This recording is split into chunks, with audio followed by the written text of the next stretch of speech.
Alright, what's up YT? It's Andy Brown DT. We are back with another video. Today we got, in my opinion, the top 10 cards in Diamond Dynasty as of right now. Let me know what you agree or disagree with down below. Thank you guys for watching. Let's get right into it. Coming up first, we have the 98 overall Trea Turner from Season 3 Team Affinity. I think this card definitely had to make the list, and obviously the hitting stats, diamond, silver fielding stats. Honestly, that's the reason that it's not higher on the list. It is definitely a great card. Just got snubbed with the fielding, which kind of sucks for him. But his contacts, both, obviously one is max, one is at 110, killing it there. And I swear his powers for 85 and 99 play like they're like 110 each. I hit nukes with this guy. This guy hits the ball out. He's also got 99 speed. And honestly, the defensive stats aren't great, but you can play him anywhere in the infield, including center field.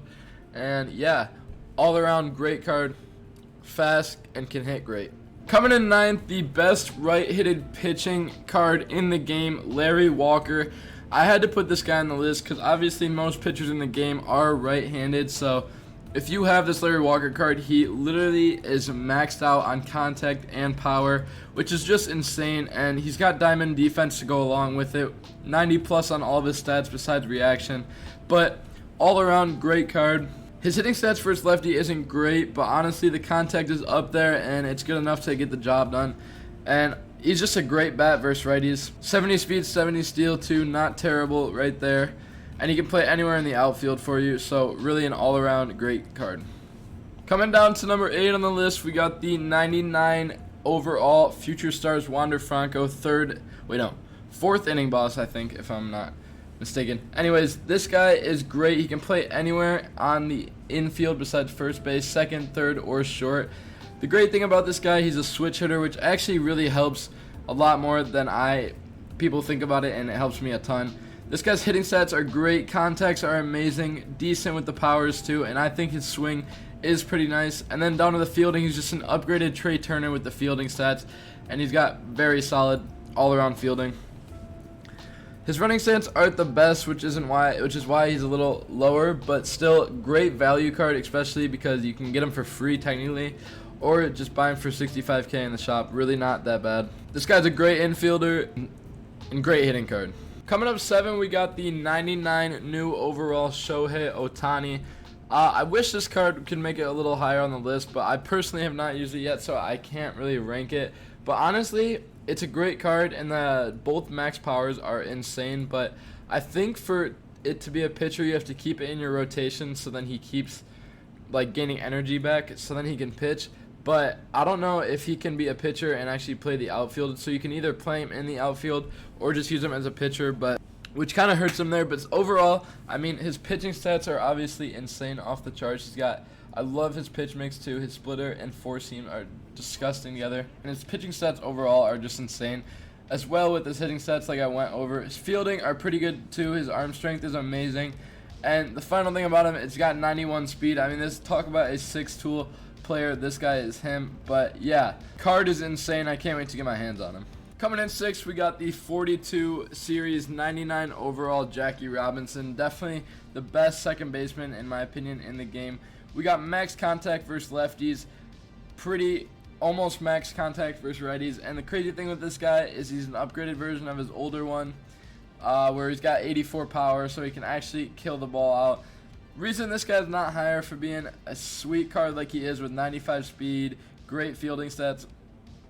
I really don't like his swing. I've never really liked Jackie's swing in this game. But anyways, still a great card, solid overall, great contact hitter. And I know a lot of people that use him, and yeah, almost made the top 5, but not quite there. Sliding into the top 5, we got another 4th inning Gold Glove boss, Eddie Murray. This one beats out all the other first basemen for me for one reason. He's got the powers, got great contacts. His fielding is actually diamond. I mean, you can't really find that with a ton of first basemen. So yeah, he's the second best in the game. Honestly, 50 speed for a first baseman too is not bad. But yeah, this guy can kill the ball, hit for contact great, and is a great fielder for a first baseman. So he does make the top 5. Into that number 4 spot, we got the best live series card in the game by far, Michael Trout, 300k buy price.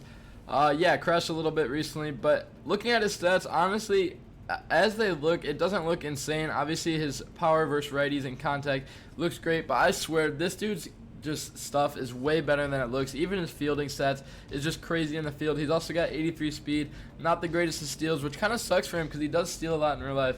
But yeah, this card is just a mammoth card. And when have you seen a great team in this game that doesn't have Michael Trout on it? Going into that number 3 spot, we got the first base best one in the game, in my opinion, Vladimir Guerrero Jr., MVP of the All-Star Game 2021. Hitting stats on this guy are just absolutely decked out. I mean, 100 plus on everything, 120 on the power and contact versus righties. Fielding stats aren't the greatest, but one thing about Vladdy is ever since, his live series and his player of the month card from a few months ago, I think it's a 92 overall, I swear he just mashes the ball. One of the best swings, in my opinion, in the game. And obviously this card isn't cheap for a reason, $290K on the market. But yeah, great overall card. Kills the ball. I love using this guy. So fun to use. And yeah, I think he does deserve the top 3. Coming down to the number 2 spot, the best outfielder card in the game, Ronald Acuna Jr. So sad to see him get hurt.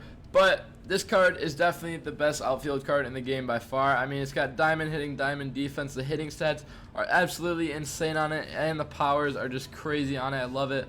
Fielding's also crazy. The thing with Ronnie, he's got the 94 speed, 70 steal, can get around the bases so easily, can fly around the outfield, can just hit the ball wherever you need him to, crush the ball with power, got great contact too, and love his fielding. And who saw me going with anything else in the number 1 spot besides this 99 overall Chipper Jones? Obviously, you got to collect every live series in the game for this guy, but well deserved for it. He can play third, short, and left, switch hitter, which is obviously one of my favorite things. Hitting stats on this guy are just crazy. Maxed out versus lefties on contact and power, and the righties are also insane. He's a switch hitter, which is great, like I said. Decent speed, great steal, can get around the bases pretty nice, and his fielding is awesome. In my opinion, best card in the game by far. It's going to be hard to make a card better than this one.